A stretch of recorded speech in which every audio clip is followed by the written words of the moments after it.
While cleaning the garage, I found my dad's will, with my name crossed out. My stepmother said, he changed it for a reason. I nodded and said, good thing I recorded our last conversation. Her face dropped as I hit play. My name's Eli. I'm 27, and until about a year ago, I thought I understood my family. I thought I knew who loved me, who didn't, who was just tolerating my existence. Turns out, I had no idea. It happened last spring. I'd flown back home to help my stepsister, Tessa, pack up our dad's house. She was moving across the state, and I hadn't been home since the funeral.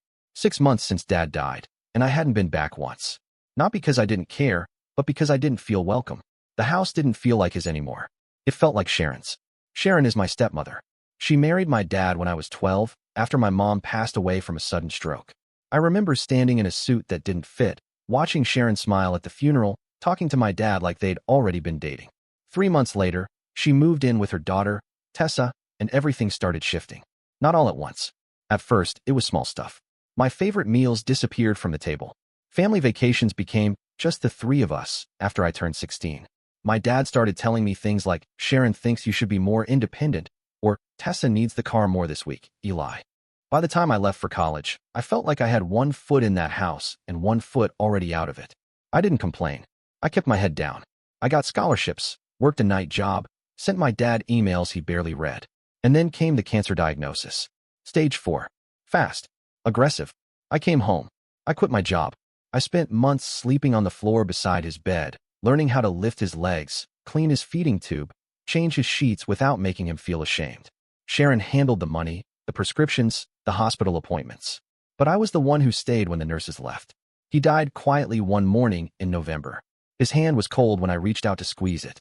Sharon was already making phone calls before I'd even stepped out of the room. I flew back to the city after the funeral. I didn't expect a call from anyone, and I didn't get one. Not until April, when Tessa texted me, hey, selling the house. Can you come help clean Dad's stuff in the garage? It was so casual, I didn't even know how to respond. But I said yes. The day I arrived, Sharon didn't greet me. She barely nodded. Tessa was polite, but distant.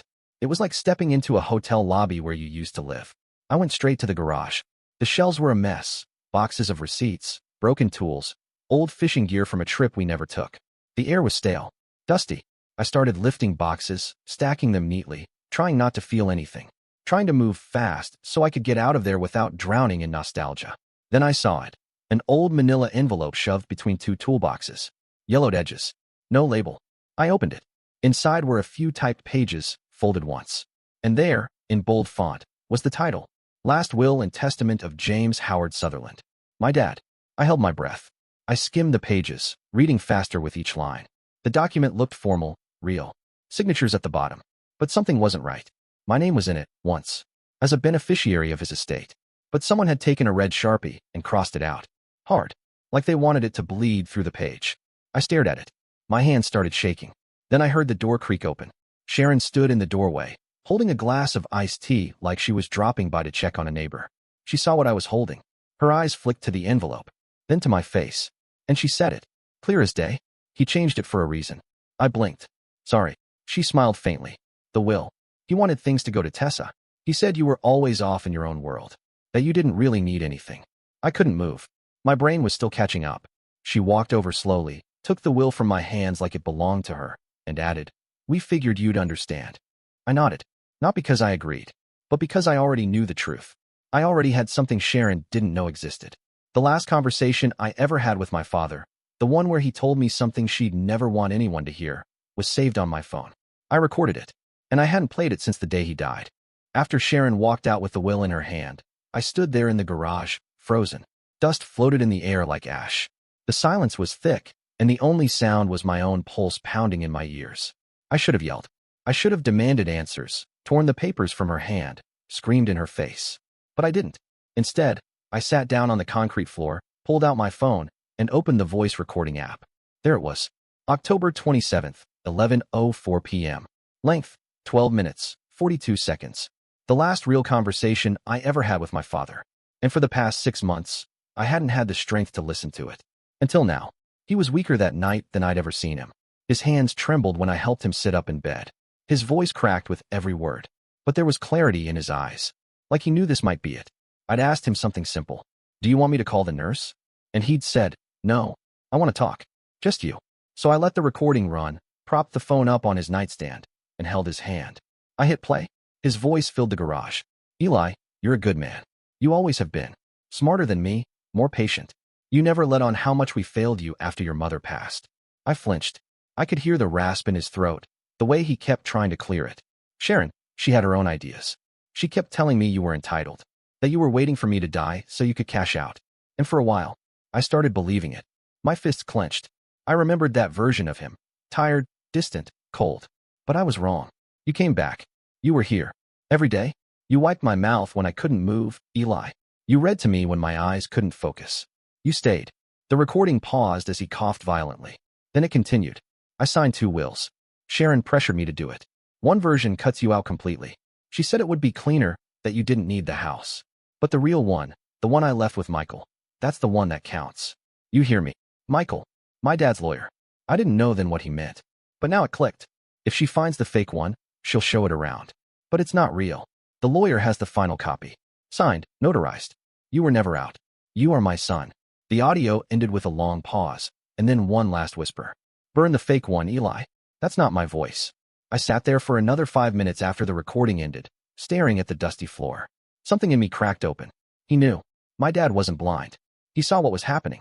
He was just too weak to fight it near the end. But he tried. He left a breadcrumb trail. He told me the truth, and he made sure it was recorded in more ways than one. Now I had 3 things Sharon didn't know existed. The original will, filed with his attorney. This recording, and a calm, dangerous patience that she had mistaken for weakness. That night, I didn't sleep at the house. I got a cheap motel room down the street and started making calls. First to Michael, the lawyer. Still working. Still sharp. When I told him who I was, he paused and said, I was wondering when you'd call. Your father said you might. He confirmed everything. The real will was signed and notarized 10 days before Dad died. Sharon never requested a copy. Never asked about the final version. She had probably assumed he never filed it. Then I asked something that chilled me. Was my name ever removed? He laughed. No. You're the primary beneficiary. Always have been. Half the estate goes to you. The rest is split between Tessa and Sharon. I let that sink in. So why the red ink? Why cross out my name if it was never real? That night, I couldn't stop replaying her words in my head. He changed it for a reason. Yeah, he did. Just not the reason you thought, Sharon. I drove to Michael's office the next morning. It was in one of those old brick buildings downtown, tucked between a shuttered coffee shop and a dry cleaner that still had signs from the 90s. The place smelled like old books and printer ink. The kind of place where paper still mattered. Michael greeted me like we'd known each other for years. He was in his late 60s, with wire-rimmed glasses and a firm handshake. Your dad came to me in person, he said. Twice in the last month before he passed. The second time, he looked clear. Tired, but clear. Like he knew he had to clean up one last mess. He handed me a certified copy of the real will. Thick blue notary stamp. 2 witnesses. My name right there on line 3. 50% of the total estate is to be transferred to my biological son, Elijah Sutherland. There was no red ink. No cross-out. No edits. But then Michael said something that made my stomach turn. Here's the thing, Eli. Sharon already submitted a version of this will to the county clerk 2 months ago. Said it was the latest version. Your name wasn't on it. My jaw tightened. She's trying to probate a forged will? She tried, he said. But the court flagged it. There were inconsistencies with the signature page and no notary record. That's when she ghosted. Of course she did. When the fake didn't work, she just stalled. Michael leaned forward.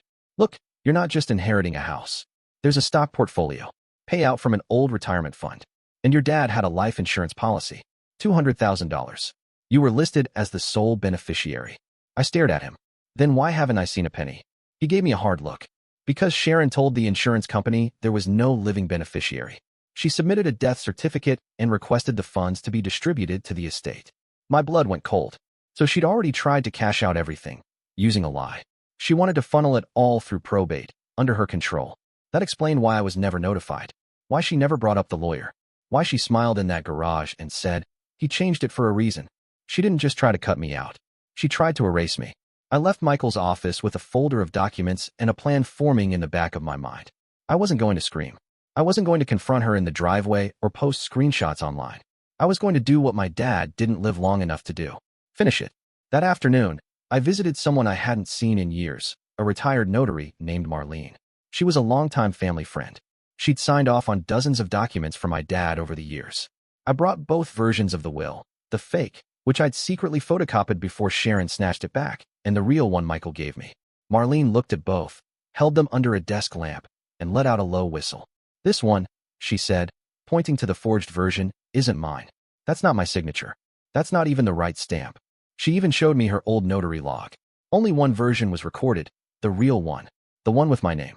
She looked at me and said, "Your dad knew what he was doing. He left a trail in case someone tried to twist it after he was gone."